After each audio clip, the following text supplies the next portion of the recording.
Labas rytas, bažnyčia. Good morning, church.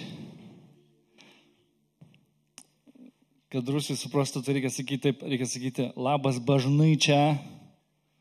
Iš karto aišku, kad sakau bažnyčia, tai iš karto supranta žmonės. Jeigu su akcentu lietuviškai pasakai, tai nesvarbu, kokiu akcentu pasakai, žmonės supranta. Aš esu matęs, kaip lietuvis anglui lietuviškai aiškina. Lietuviškai. Ir jisai iš papradžių greitai sako, kur stovėjimo aikštelė. Ir jisai purto pečius, nežino, kas čia vyksta dabar. Tada jisai taip, lėtai. Kur stovėjimo aikštelė. Nesupranta, bet mums būna, kad mes galvojam, kad jeigu mes lėčiau arba aiškiau pasakysim, kad žmogui daeis, kad žmogus supras. Ir, o Dieve, kad mes dabar kalbėtume vieną kalbą, kad man pavyktų kalbėti Dievo žodį, mums visiems suprantama kalba. Šventoji dvasia padėk. Jėzaus Kristaus vardu. Aš šiandien noriu kalbėti apie laimę, apie tą pilną laimę, kur tu taip sakai, gera gyventi. Nes būna, kai tu paklausi žmogaus, kaip tau sekasi? Taip, būna geriau. Arba, normaliai. Šiaip pagalvojus, taip normaliai. Ir tu supranti, kad nėra gerai jam. Jisai tiesiog nenori pasakyti, kad jam yra blogai. Jisai galbūt bijo išpažinti, nes mes esame mokyti tokių dalykų, kad jeigu tu ištarsi, kad tau iš tikrųjų bus blogai, bet realiai situaciją išsakyti savo brolių reikia. Tai aš raginu kiekvieną iš mūsų irgi, kai jūsų kas nors paklausė, kaip jums sekas, tai sakykit, blogai man dabar, aš iš viso nenoriu nei šitą klausimą atsakinėti ir iš viso aš nenoriu su nieko dabar kalbėti. Arba jeigu jau iš tikrųjų gerai, tai atsakykit, kad gerai. Aš prisimenu vieną tokią kelionę į Lietuvą, kur mes keliavom su savo mažais vaikais, jie dar buvo mažiukai. Ir tragedija ten, ne kelionė. Jinai prasidėjo ankstyvą rytą. Aš esu iš tų tokių žmonių, kur jeigu atsikelt 5 valandą ryto, man no problem, aš galiu atsikelt. Bet 2 valandą, tai man perbėga visas gyvenimas per akis, kai žadintuvas nuskamba. Ir aš iš tikrųjų, iš širdies jums sakau, aš susigundau nekeliauti. Aš nustatau tą žadintuvą, kad jis nutiltų ir realiai širdį pagalvoju, o gal nevažiuosiu. Nevažiuosiu, nes aš miego noriu dabar. Įsivaizduojate kitokio lygio. Ir pamenu, ten buvo tragiška kelionė. Mes važiuojam iš savo namų į Stanstedą su mašina, Vinciukas apsivėmė. Tada Elijas pamatęs, kad Vinciukas apsivėmė, pats apsivėmė. Tada vėl Vinciukas apsivėmė, nes pamatė, kad jo brolis apsivėmė. Visi vėmė, visi rėkia, visi raudoni, smirda, baisiausiai smarvė mašinoj. Aš vairuoju, nenoriu keliauti niekur. Važiuoju, žmona, kyla, supranta, temperatūra mašinoj. Kam yra tai buvę? Kyla. Tu jauti, kad jinai kyla. Ir tu žinai, kad jeigu ištarsi kažkokį tai žodį, kad sprogs viskas. Ir aš ištariu tą žodį, nes aš noriu, kad sprogtų. Ir sprogsta. Ir mašinoj langai atsidaro, nes smirda. Ir dėl to, kad tas decibelai įsiskirstytų pro langus irgi rėkia. Vincas raudonas, dėmėm išmuštas, nes jis verkia vaikas. Aš vairuodamas vis atsisuku, nevemk, sakau tu. Ir suprantat, vemiančiam vaikui pasakyti, kad jis nustotų vem. Kas per tėvas? Ir suprantat, nuvažiuojam į Stanstedą, susipykę ten, einam, aš ten priekį su 4 lagaminais. Aš sakau, panešiu, bet nekamokit manęs. Nešu aš tos lagaminus. Mes tai prieinam, žinot, kur praeini, ir tada yra tas jau duty free, tas ten. Ir mes taip su Roberta taip atsistojam ir žiūrim, parašyta didelėm raidėm, jo malonė.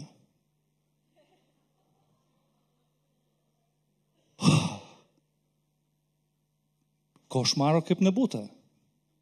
Nes jo malonė. Joe Malone, jo žinote, ne, ten yra tie jo malonė. Aš skaitau taip, kaip aš moku skaityti. Laimė. O čia yra laimė. Kai tu iš karto grįžti į ten, kur tu esi pakeistas. Žinau tokį anekdotą, kur anglas, prancūzas ir rusas, jie viens kitam sako, kas yra tikroji laimė. Ir anglas sako, tikroji laimė yra, kai po sunkios darbo dienos tu grįžti namo, užsidegi židinį, pakeli savo pėdutes taip va ir šildo tas pėdutes. Tikroji laimė. Prancūzas, ką tu čia, sako, jūs anglai kokie, jūs nesuprantat romantikos. Tikroji laimė yra atsisėsti restorane geram, valgyti skanų maistą su savo mylima moterim. Tikroji laimė. Rusas, nieko jūs, sako, nesuprantat apie tikrąją laimę. Tikroji laimė yra šitaip. Kai vidury nakties pasibeldžia kažkas į duris, tu atidarai duris, o ten slapta milicija ir sako, Ivanovičius, Ivanovičius va čia gyvena. Tikroji laimė. Ir matot, mes laimę visi suprantam skirtingai. Mums laimė visiems, kiekvienam iš mūsų laimė yra visiškai skirtinga. Ir aš pabandysiu jum kaip nors pasakyti, kad ir išaiškinti, kad mes dažnai laimę įsivaizduojam ne kaip laimę, iš tikrųjų, bet apsigyvenam kažkokioj tai laimės iliuzijoj ir galvojam, kad jau mes laimingi, bet iš tikrųjų nesam. Ir mes suprantam, kad nesam, bet mes ten užsibūt norim, nes, tai patogu yra.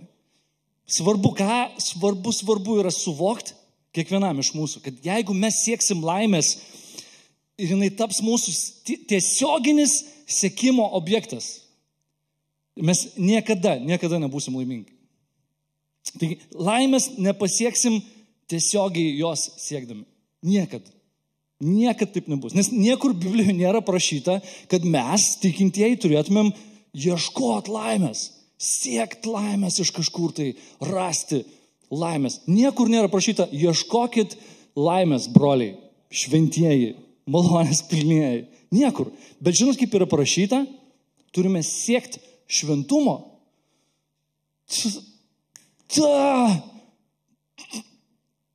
Aš galvojau, kad čia bus geras žodis, kad mes laimingi visi. Šventumas. Taip, Biblijoje parašyta, siekit šventumo. Siekit, kaip Biblijoje parašyta, tuo paskaitysiu. Laiškas Hebrajams 12:14. Siekite santaikos su visais, siekite šventumą, be kurio niekas neregės viešpaties. Ir Evangelijoje pagal Matą 5:8, kad galim taip pat įvažiuoti, kad iš tikrųjų, jeigu mes norim regėti viešpatį, tai mes turim būti tyraširdžiai, mes turim būti vientisos širdies, mes turim būti to šventos vientisos širdies ir tada mes tikrai regėsim Dievą. Žinot, man laimė, geriausia laimės eilutė Biblijoje yra ta, kur aš užpraeitą sekmadienį sakiau apie tą vagį, bet Jėzus iš tikrųjų mums žada apstų gyvenimą. Jis mums žada. Jis sako, vagis ateina vogti, žudyti ir naikinti, bet Jėzus sako, aš atėjau, kad jie turėtų gyvenimą ir kad apščiai jo turėtų. Apščiai turėtų gyvenimą. Ir man čia yra ta laimė, tikroji laimė. Apstus gyvenimas. Atsiverskim Psalmių knygą, pirmą skyrių, kaip easy, nereikės ten kažkur ieškoti. Pirmą psalmę ir mes ją galim visą perskaityti dėl to, kad jinai yra trumputė.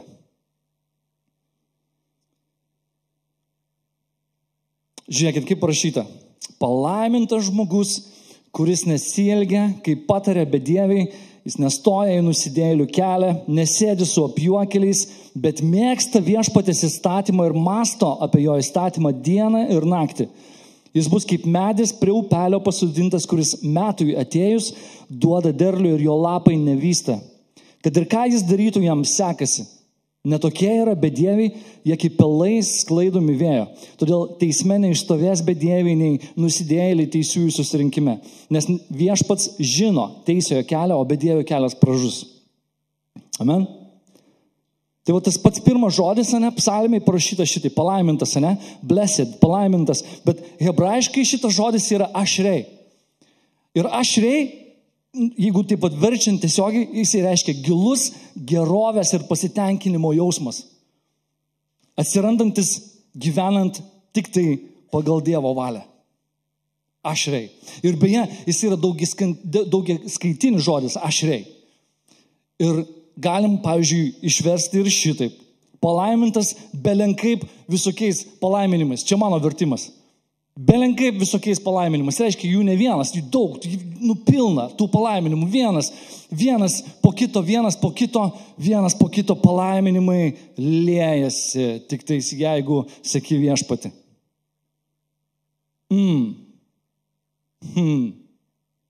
Ar taip? Bet pirmas dalykas, ką aš noriu pakalbėti apie kontrastą tikros laimės su realybė. nes noriu pakalbėti apie laimę sunkumuose. Laimę sunkumuose. Jokūbo laiškas 1:2-4 taip sako: mano broliai, laikykit didžiausių džiaugsmų, kai patenkate į visokius išbandymus. Žinokit, kad jūsų tikėjimo išbandymas ugdo ištvermę, o ištvermėte subręsti iki galo, kad būtume tobuli, subrendę ir nieko nestokotume. Čia kalba apie laimę, čia kalba apie apstų gyvenimą. Nesako, laikykit didžiausių džiaugsmų, laikykit didžiausių palaiminimų, kai patenkat į visokius išbandymus. Biblija iš viso yra tokia kontrastinga knyga, nes mes kartais skaitom ir sakom, man visiškai nepatogu. Visiškai nepatogu skaityti. Perskaitau, bet kai aš įsigilinu, tai aš galvoju, wow, viskas išvirkščiai, atrodo, piramidė eina atvirkščiai, stovi. Visiškai atvirkščiai. Sako, jeigu norit būti pirmas, tai būkit paskutiniai. Jeigu norit būti lyderis kažkos, tai būkit visų tarnas. Taip visi veržiasi į lyderystę, galvodami, kad lyderiai yra visada visų matomi ir jiem yra nepaprastai lengva, nes jie atsistoja ant scenos, pašlovina arba pakalba ir viskas. Kriukis baigtas, visi paploja, visi pasimeldžia, dar jeigu ir juokinga, ko nors pasakai, visi ir pasijuokia. Ir lengvas gyvenimas, ne? No. Kartais tie lyderiai ateina per sukastus dantis taip stipriai, kad čia įsimuša skylutės apatiniuose dantyse, arba pražylė šiek tiek, jau per pusmetį kokį pražilsta, labai greitai pražilsta. Ir veidas susensta ir tu nori atsiriboti nuo žmonių ir nori bėgti nuo jų, kai tu pamatai kažką ten iš savų, nori bėgti, nes tu žinai, kad klausimų. Google'as yra, pasigūglinkit, kur ten Biblijoje prašyta. Laimė sunkumuose. Žiūrėkit, mes netgi kai skaitom Bibliją, mes matom tai, kad mūsų tie bibliniai herojai vadinamieji, niekur mes nematom, kad jų gyvenimas ištisai yra laimingas. Kažkoks tai visą laiką laimingas, iš tikrųjų negyva. Pavyzdžiui, tie 4 vieni iš tų pagrindinių tokių herojų, jie šaukėsi Dievo ir jie sako, Dieve, noriu mirt. Elijas, Jeremijas, Jona, Mozė, prašo mirties, Dieve, aš noriu mirti. Nebenoriu čia būti, noriu mirti. Jobas irgi 5, noriu mirti. Jiem taip yra sunku. Jie patiria kovą, jie pereina išbandymus, juos muša, jie nusideda net, jie po to vėl stojasi ir vėl juos muša tvatyje ir mėto iš šono ir jiem siaubingai sunku. Pavyzdžiui, Jeremijaus gyvenimą paskaitykim. Jeremijo pranašystė arba ten keletoj karalių skyriuose yra aprašyta šiek tiek jo gyvenimą. Žiauru, visiškai. Iš šulinį įmeta iš šulinį žmogų. Dėl to, kad teisybė sako. Kur prašyta, kad jeigu seksi Dievą, tau absoliučiai viskas visada seksis. Izaokas, kurio vardas, Izaokas Icchak, reiškia tas, kuris juokiasi. Bet jo gyvenimas, nežinau, kiek jis tenais dienų per visus tuos metus juokiasi. Sunkus gyvenimas visiškai. Tėvas norėjo paaukoti ant kalno. Ir po to jo sūnus vienas su kitu ten baisiai susirieja, susipyksta. Ir vienas iš jų jį netgi apgauna. Ir taip išsiskiria sūnus visiškai. Šeima išyra. Jis turi meluoti, kad jo žmona yra jo sesuo, kad jo nenužudytų. Arba Abraomo pavyzdys. Aš čia taip susirašiau ABCDE. Jis turi atsiskirti nuo savo šeimos, gimtų namų, nuo visko, prie ko buvo pripratęs, nes jam Viešpats sako, jis keliauja į šalį, į kurią jam Dievas sako, kad parodys, ir kai tik jis atvyksta į tą šalį, toj šaly kyla badas ir jisai turi keliauti į Egiptą. Egiptą atvaro ir tenais jisai bijo dėl savo paties gyvybės ir jisai sako, Sara, come on, pameluokim, kad tu esi mano sesuo. Ir dar kažkur jisai irgi gyvenime tolimesniam turėjo taip pat vėl meluoti, tik tiesiog kitam karaliui. Tada Dievas pažada jam, kad jis turės vaikų kaip žvaigždžių danguje ir kaip jūros smilčių ir jisai vieno vaiko turi laukti iki pačios senatvės. Dievas jam sako, keliauk aplinkui šitą šalį, apžiūrėk šito šalies sienas, lipk ant kalno, žiūrėk į šiaurę, žiūrėk į visas 4 pusės, visą šitą šalį tau duodu ir kai Sara, jo žmona, miršta, jis turi dėrėtis dėl kapo, nes neturi nė sprindžio tos pažadėtos žemės savo. Bet žiūrėkit, kaip parašyta. Pradžios knyga 25:7-8. Abraomas išgyveno 175 metus. Abraomas mirė, sulaukė žilos senatvės ir pasisotinęs gyvenimu. Pasisotinęs gyvenimu. Koks paradoksas. Sunkus gyvenimas, bet tu gali juos sotintis. Baisiai sunkus gyvenimas kartais būna, bet žinodamas, kad seki paskui Dievą, tai kažkokiu tai būdu į tavo širdį ateina ta pilnatvė, kaip ir man, tam mažesniam tokiam lygiai, mes ten susipykstam, susiriejam, baisus tas rytas, bet tu kažkokiu būdu prisimeni, kad yra jo malonė. Jo malonė. Ir vien žinant tai, ateina atgaiva kažkokia.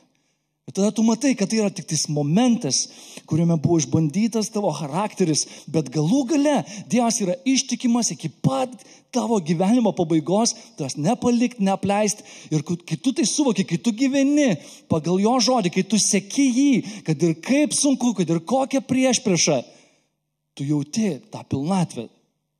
Tau yra gera. Kaip šitoj psalmėj, kad skaitė mane, palaimintas žmogus. O, koks laimingas žmogus, kuris nesielgia, kaip patarė bedieviai. Ir kiek yra tų lūpų, kurios mums patarė, ką mes turim daryti, ką parduoti, kaip atrodyti, kur nueiti, ką sakyti. Kuris nesielgia, kaip patarė bedieviai, kuris nestoja į nusidėjėlių kelią. Ir kuris nesėdi su apjuokeliais. Mes matom 3 veiksmus, ne, kuris neklauso, visų pirma neklauso, nebėga, nejuda, nes jau kai judi, jau kai yra inercija, tai ateina momentas, kada tu prie jų prisijungsi ir atsisėsi. Ir jau būsi tenai. Kažkur laiške Timotiejui yra parašyta, kad trokštantis, vien tik tai trokštantis dievotai gyvent, bus persekiojami. Ir mes esam pašaukti į tą priešpriešą. Kiekvienas iš mūsų, kiekvienas, kuris išpažįstam Jėzų, mūsų viešpačių, mes esam pašaukti į tą priešpriešą. Nuolatos mes susiduriam su tuo srautu, kuris eina visiškai į kitą pusę.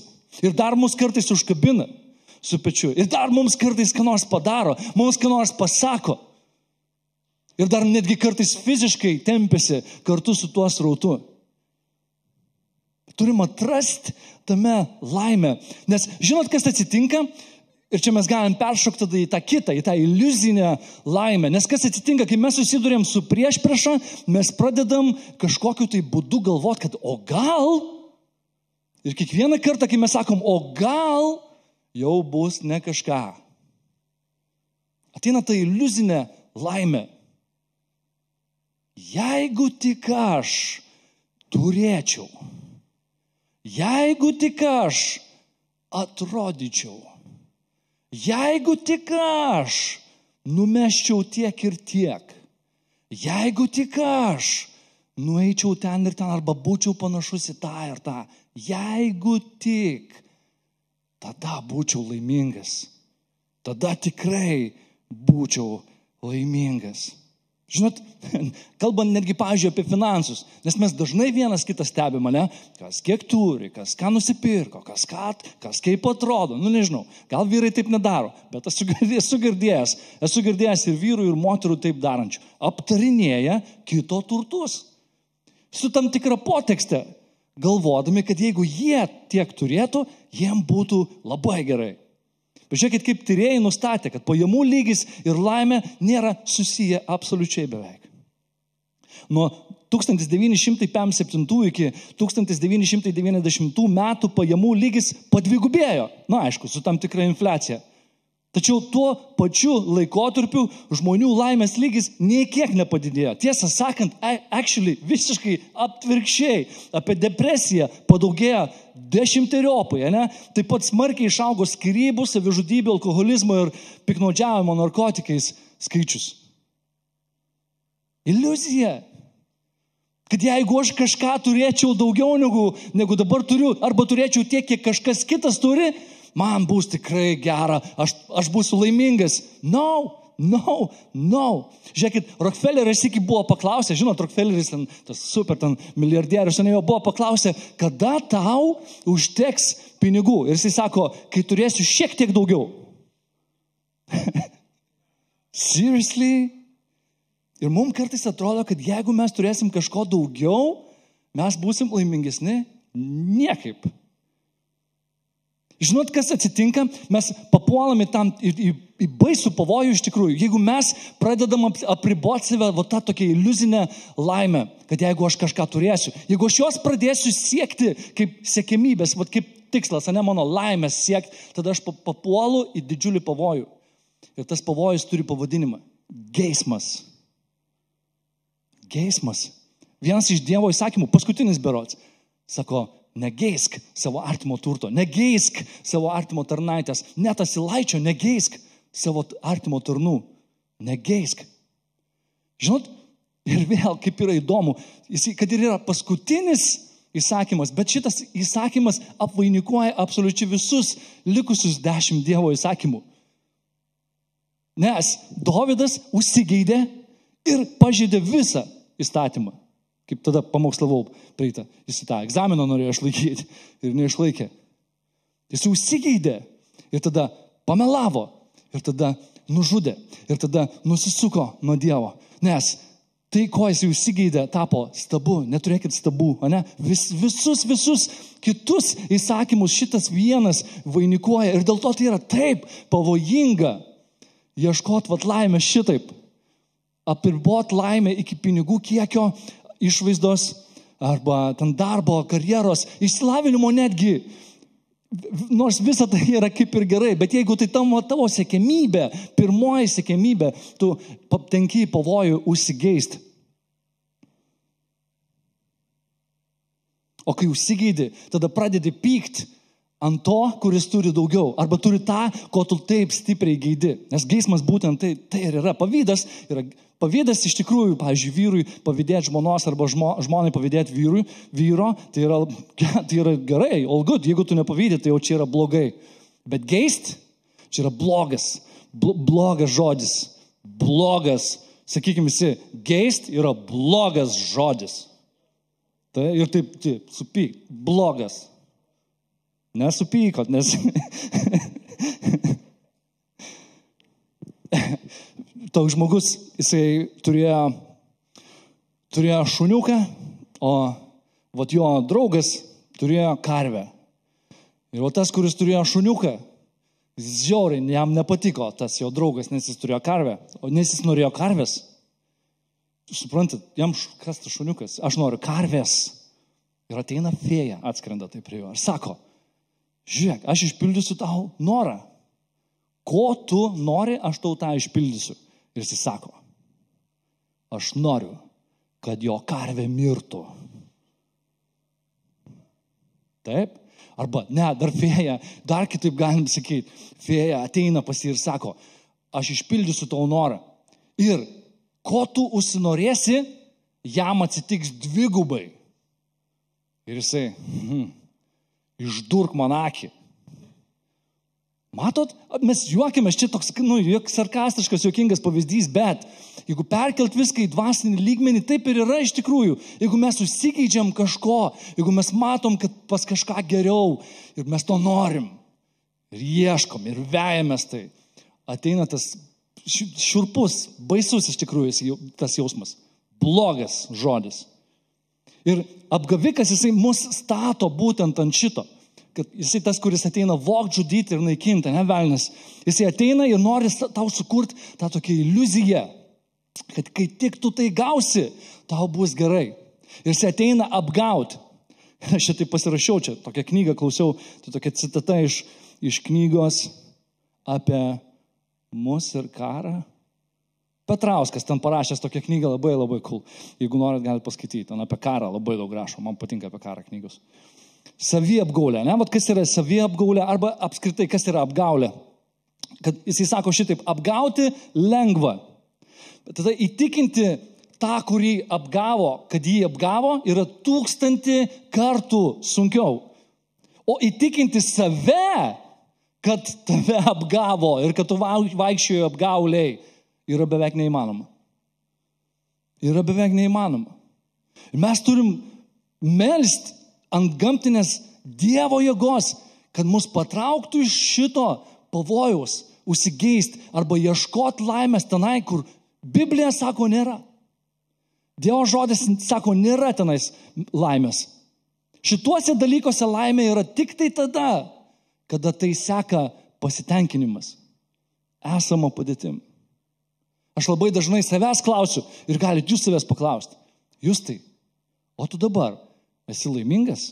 O šią sekundę, o šią o dabar va, kaip atstovi ant scenos. Justai, ar tu esi laimingas? Ir tada savo atsakau, aš labai laimingas. Nes dabar aš iš tikrųjų labai laimingas. O jūs? Dabar va, šią akimirką, šią milisekundę. Ar jūs esat laimingi? Įkvėpkite. Čia nebijokit, čia ne New Age, čia ne meditacija, čia viskas good. Įkvėpkit, pasijauskit gyvi. Ar jūs esat laimingi? Aš matau laimingų žmonių, matau įsigandusių žmonių. O, Dieve.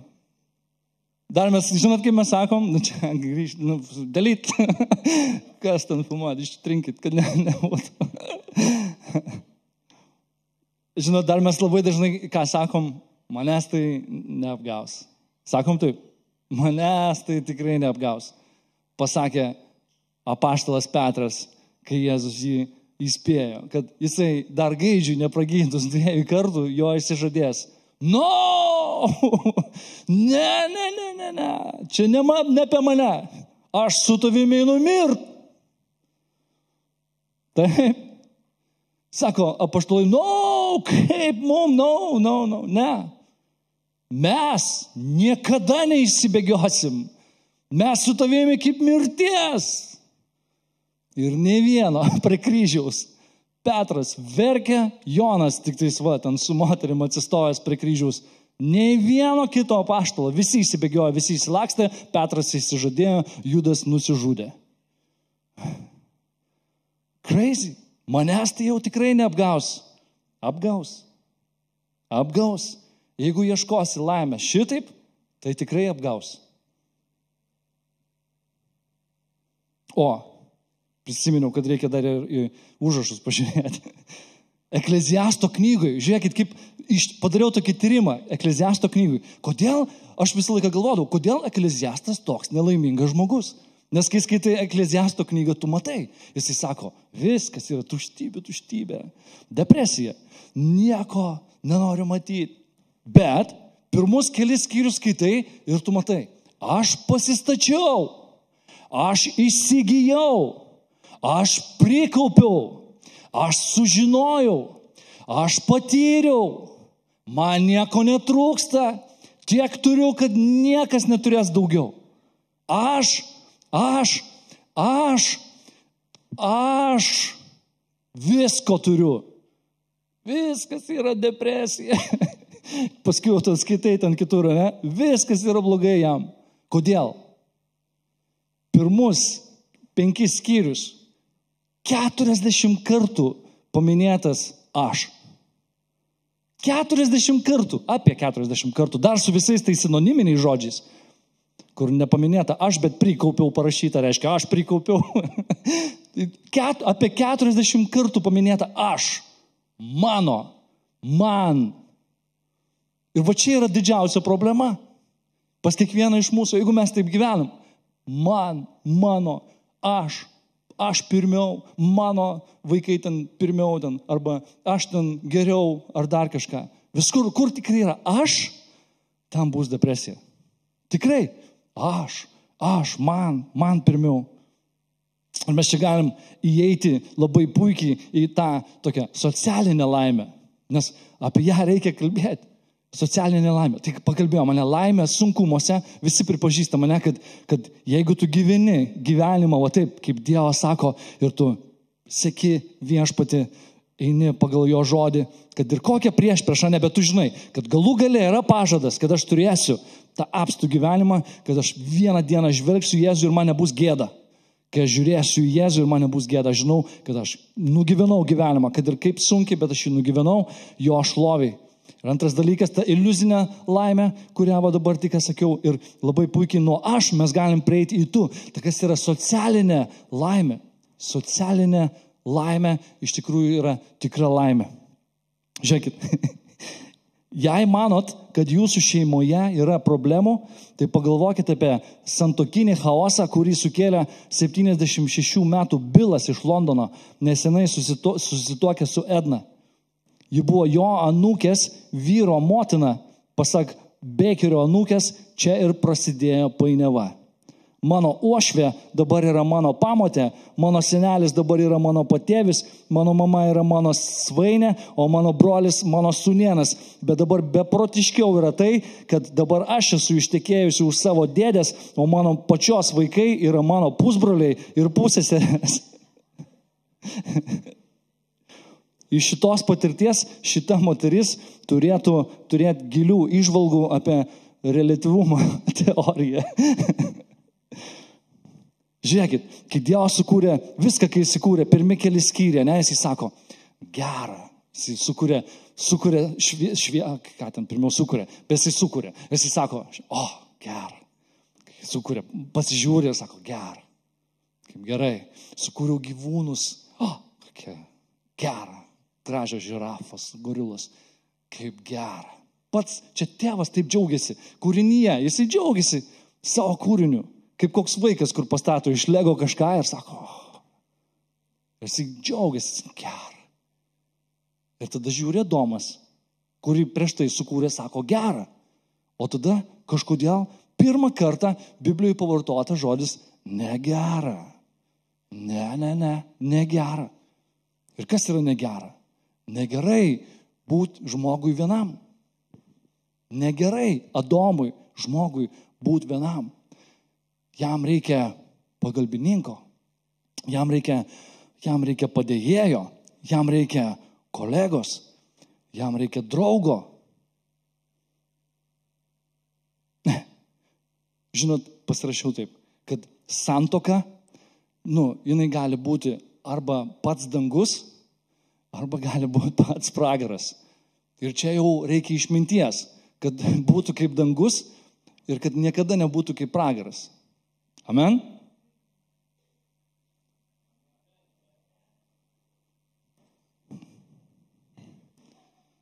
Pripažinkim, sakiau, jeigu esi nelaimingas, tai ištark, aš nelaimingas ir tada jau prasidės gydymas. O jeigu galvoji, kad pragaras ir bijai pasirodyti čia kažkam, tai bijok savo ir toliau. Aš tai nebijau. Mano santuoka buvo ir pragaras visiškas, bet yra dabar kaip dangus.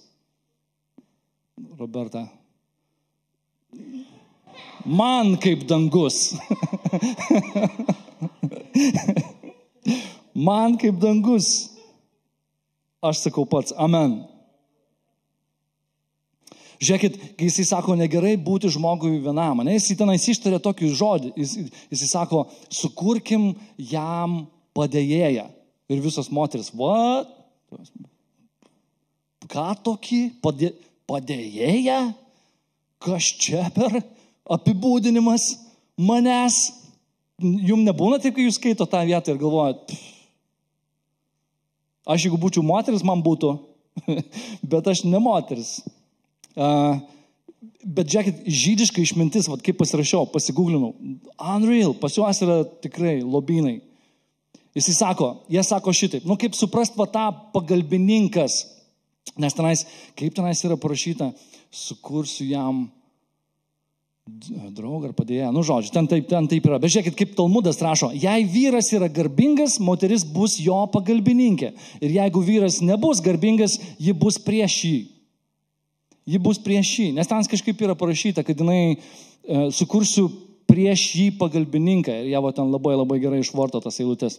Ir dar, kas yra parašyta, nes mes vyrai, tokie norim būti stiprus, visada pirmi, visada teisiausi, visada svarbiausi. Šeimoje nebūtų, aš vyras, aš galva, aš centras.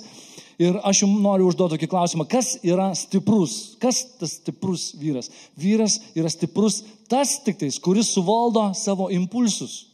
Kuris iš tikrųjų suvaldo, moka suvaldyti savo impulsus. Tas, kuris moka kontroliuoti savo pyktį, jis yra stipresnis už fiziškai stiprų vyrą, galinti užkariauti miestą. Nesvarbu, ką mes užkariaujam, ką mes uždirbam, kiek mes ko nuveikiam. Jeigu aš nesuvaldau savęs namuose kaip vyras, tai aš esu silpnas visiškai. Ir žmona stovi prieš mane. Ir vyrai, aš jums kalbu, aš žinau, kad jūs tai žinot ir jūs tai girdit ir jūs tai suprantat, kad kiekvieną kartą, kai mes norim kažką įrodyti, kas atsitinka? Priešprieša. Ir šiandien su broliu dalinaus. Yra 2 poliai ir mes vieną iš jų visada renkamės. Teisus ar laimingas.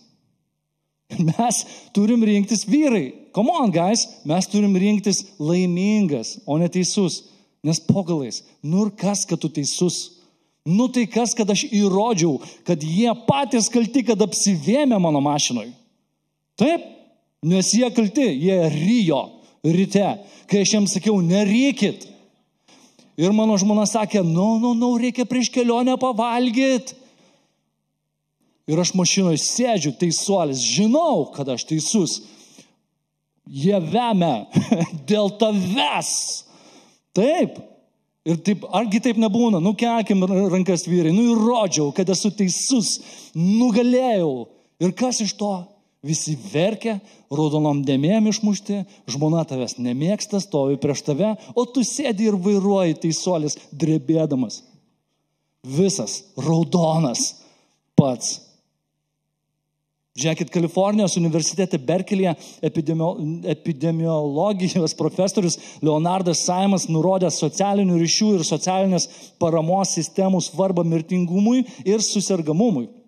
Jis atkreipė dėmesį į Japoniją, kuri pagal sveikatos būklę užima 1 vietą pasaulyje ir kaip priežastį nurodo glaudžius šios šalies socialinius, kultūrinius ir tradicinius ryšius. Jis mano, kad kuo daugiau socialinių ryšių žmogus turi, tuo geresnė sveikata ir mažesnis mirtingumas.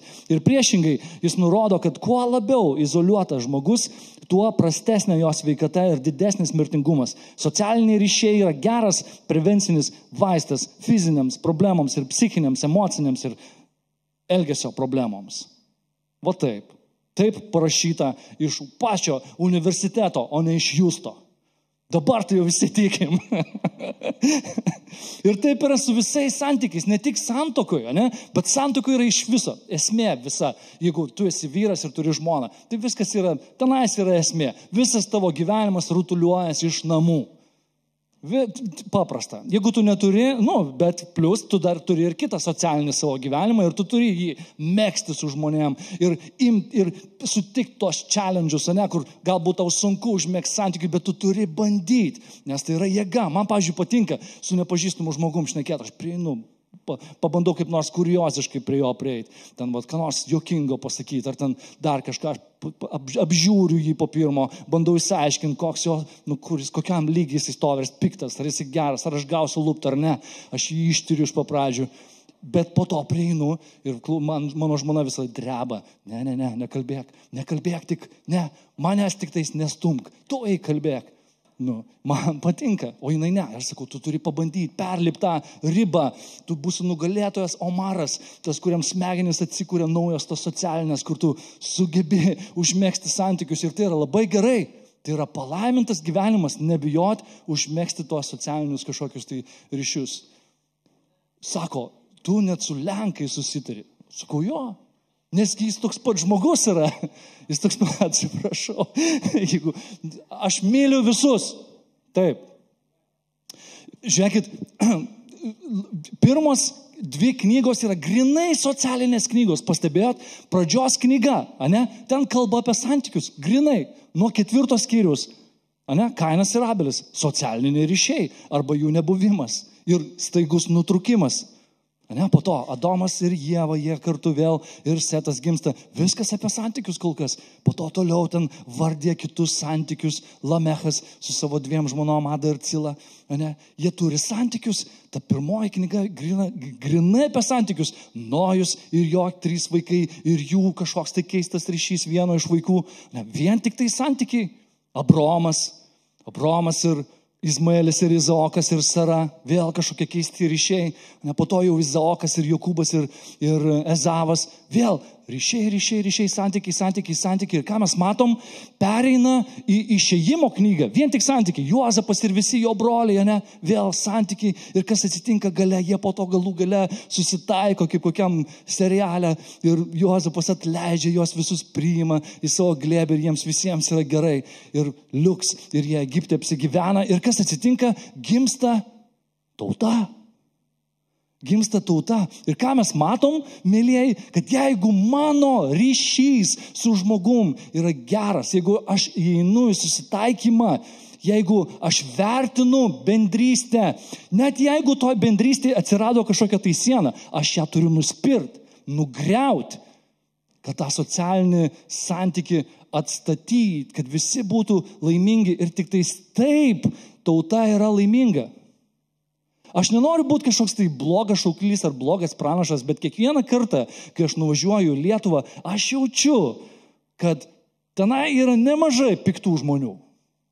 Tikrai nemažai piktų žmonių.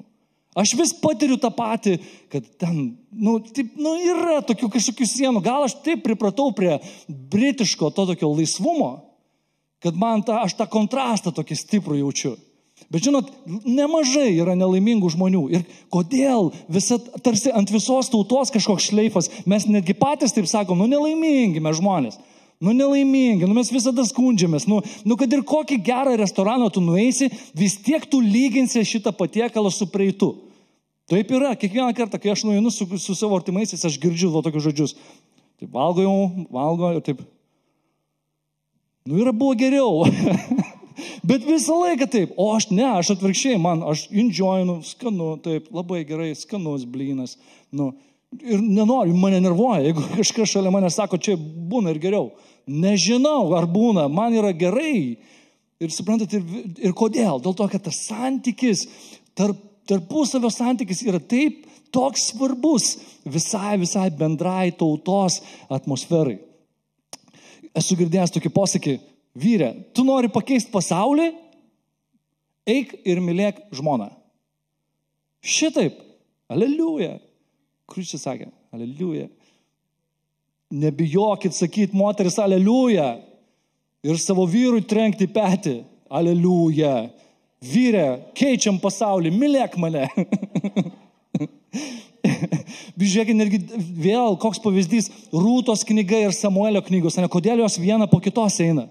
Rūta, santykiai, pasiaukojimas, noras grįžti su Naome, noras priimti jos Dievą ir nesitrauk nuo jos, kad ir kas, nes jinai mato, kad jai liūdna, jinai mato, kad net savo vardą pakeitė Mara, mano Dievas apkartino mano gyvenimą, jinai nenori jos palikti, jinai myli ją, jinai pasiruošus net savo šalį palikti dėl Naomės, dėl savo uošvės. Ir kokia sekanti knyga? Karalystė. Atsiranda karalystė, gimsta Dovydas iš va šitų santykių gerų. Ateina stebuklas, įvyksta stebuklas. Tauta jau nebe tik tauta, bet jinai tampa karalystė. Amen? Tavo socialiniai ryšiai tai yra taip svarbu. Ir tą myliu mes labai dažnai vartojame, tai myliu, myliu. Aš savo žmonai pagal žydų šitą tradicijas, aš taip, jei kas 3 valandas maždaug skambinu, jinai nebūtinai kelia. Nes jinai žino, kad aš tiesiog apie bet ką su ja norėsiu pašnekėti. Bet aš visą laiką sakau, myliu. Jeigu, pavyzdžiui, mes vienas kitam nepasakom myliu, tai kažkas čia buvo, kažką pasakiau, arba galinai kažką pasakė. Mes jau pradedam susimastyti, kas 3 valandas mes sakom myliu, bet myliu gali taip labai kažkaip nupikti, ane? Myli, jo myliu, girdėjau 1000 kartų, kad myli. Hebrajiškas žodis ahava reiškia myliu, arba meilė, ahava. Bet šaknis to žodžio hav reiškia, žinot ką? Duoti. Tai kai tu myli, tu iš tikrųjų turi duoti. O ne tik sakyti myliu, duoti. Ir čia yra tas laimingas, tikras gyvenimas, davimas. Nes palaimintas, kuris duoda, o ne ima. Teisingai? Palaiminti, kurie duoda, o ne ima. Ir Dievas davė. Ir koks jisai palaimintas. Amen? Ateikit muzikantai. Ir koks jisai palaimintas. Jisai tai iš viso labai palaimintas. Belinkaip visokiais palaimintais palaimintas Dievas yra mūsų.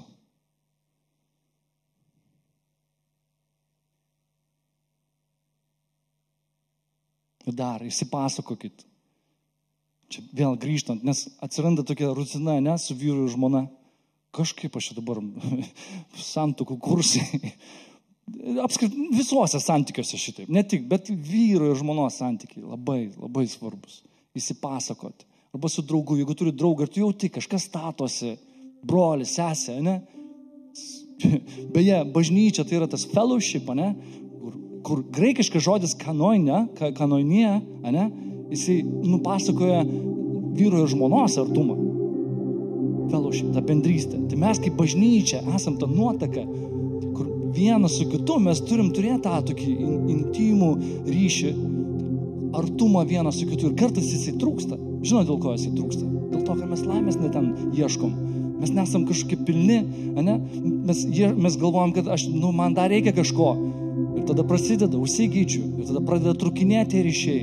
Ir tada į bažnyčią nesinori eiti. Nežiūrėti kažkam į akis. Ne? Tai būna taip.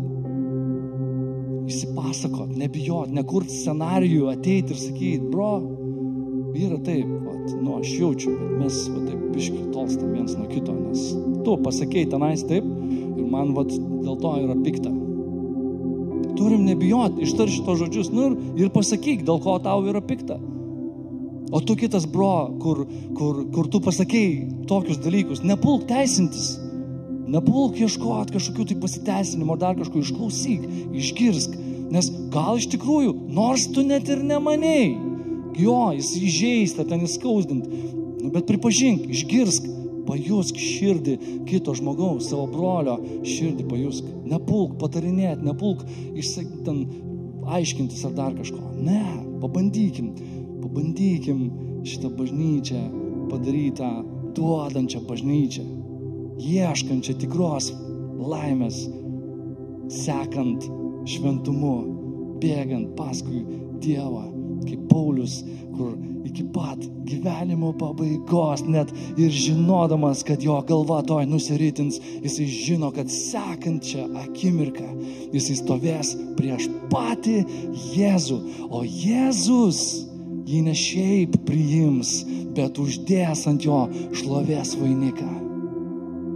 Ir Paulius tikrai negalvos, kad jisai buvo per storas, kad jisai neturėjo geros karjeros, kad jisai neturėjo pinigų, kad jis neturėjo geros mašinos, pavyzdžiui, Lamborghini, kad jis neturėjo gražaus didelio namo kaip pilies. Jis apie tai negalvos tą akimirką ir nei vienas iš mūsų tą akimirką apie tai negalvosim, nes mes gausim iš paties Jėzaus šlovės vainiką.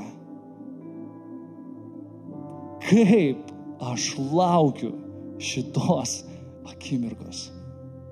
Amen? Žiūrėkit, nes Dievas davė Aš negaliu palikti savo mylimų brolių ir seserų be Evangelijos. Nes Evangelija yra jėga išgelbėti kiekvienam, kuris tiki. Amen. Evangelijoje pagal Joną parašyta 15, 9, 13. Vėl dar vienas paradoksas. Ta, kurį reikia guosti, jis pats guodžia. Tai yra paskutinis vakarienės momentas, kai Jėzus perlaužęs duoną žino, kad tai yra jo kūnas, kad jisai kentėsęs siaubingas kančias. Jisai sako šitai, pažiūrėkit, kaip mane tėvas pamilo, aš žinau, kas mane myli, taip aš jūs pamilau. Pasilikite mano meilėje. Jei laikysitės mano įsakymų, pasiliksite mano meilėje. Kaip aš, kad vykdau savo tėvo įsakymus ir pasilieku jo meilėje.